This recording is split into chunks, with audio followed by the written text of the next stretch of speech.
เมืองผมตุมาในขึ้นยาวเหมือสูงปอกกำในยาวค่ะเนาะแลมักมีปอกกำในยาวค่ะกะ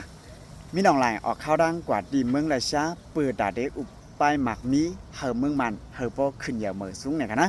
เลยลองตั้งเขาในมีสิ่งหือเปลี่ยนสิ่งหือไหนเฮาขามาฮับถ่ำยินกว่าจำกันเมื่อในก่อนถึงมาวันที่17ในเดือนอากาศอันนั้นในเดือนธันวาคมปี2526ค่ะเนาะวันเมื่อไหร่เนี่ยมันมีข่าวเงาออกมาอยู่ก็ไปลองมีน้องหลายออกข้าวดังกว่าดีเมืองราชากว่าอูลองไปมักมีแลลองอันเมืองราชาได้ดังเมืองห่มตุ้มเฮาป้อจำกันมาหรือเก่าเฮาป้อมีลองมืดกื้อกันมาหรือเก่า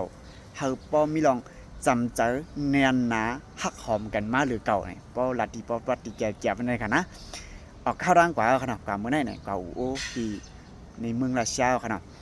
ป้อคำมาด้วยเกี่ยวกับไปลองมีน้องหลายอันแรกลายตัวเก่าขึ้นมาเป็นจำจึงเหมือนเมืองห่มตุ้มในขนาดมันใจในรายเรียนหาที่เดียวว่าเกี่ยวกับไปลองเมืองราชาว่าเมืองคีว่าเมืองอินเดียเนี่ยมันจะหนังเมืองราชาเนี่ยกว่าลายปอกลายกำเอาขนาดมาได้เป็นการไปมักมีการไปเมืองไปศึกจะเนี่ยเรียกว่าอะไรปึงอิงเจ้ามาอำนาจส่วนใหญ่กำบันน้ำเหมือนจะหนังเมืองขี่ไรดังเมืองราชาขนาดมือวันที่6วันที่7นั่นก็มาดีเมืองไทยขนาดก่อนที่มาเมืองไทยเนี่ยก็กว่าเมืองลาวรู้ก่อนขนาดอันนี้ขนาดไม่หนองหลายในขนาดมันก็ยำลาดนั่นขนาดเนาะไม่หนองหลายเนี่ยมันว่าปั่นข้าวยามมันในเนี่ยตา2 ปีมันถือเฮ็ดให้ในเมืองห่มตุงเนี่ยหลีขึ้นมาไปมักมีแน่ก็ว่าหลีมาเด้ฮู้ขนาดมันจะหนังเครื่องบินว่าเครื่องกองกลางมักมือจึงยามจะได้กว่าเอาดังเมืองราชาบุญมาเสียเลยเนี่ยมันจะหนังเครื่องบินก็เอาหมักในมาปล่อยใส่ก้นเมืองเลยเฮ็ดให้ก้นเมืองในอย่าผึดกินเจอเดียวว่าเอามาไปเมืองไปซึกเดี๋ยวนี้ถอยลื่นตกลื่นเปิ้นได้ว่าไปมักมีจะไหนขนาดตกลาตกลื่นบนจะได้บอกว่าแหล่กวนเมืองก็ไปผ่านออกนอกวันนอกเมืองตั้งหลายนำมากูมือกูวันมันจะได้ก็ลาตีเจ้ามาอำนาจแลลาตีหลายเมืองมันว่าอันมันใจอ่องเป๊บมาปอกกำในเนี่ยมันว่าเปลี่ยนอันกวนเมืองฮักขอมันหยุ่มยำตั้มจากมันจังไกเลือกมามันได้ก็กว่าเมืองเลยก็มันเอาหน้าเอาตาว่าเก่าไรมาชัดเสียงกลางใจแน่มันถูกเมียนจอมปักเปลืองมันก้น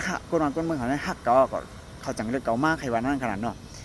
ย้อนนั้นมันกว่าเมืองเลยก็มันนามอายตามข้าในมันเรียนเนี่ยที่กาก่อนป่นมาในมันเดี่ยมเพราะฮัดกว่าที่กว่าขนาดเหมือนเจ้าหนังอาเซียนเขาจะในก็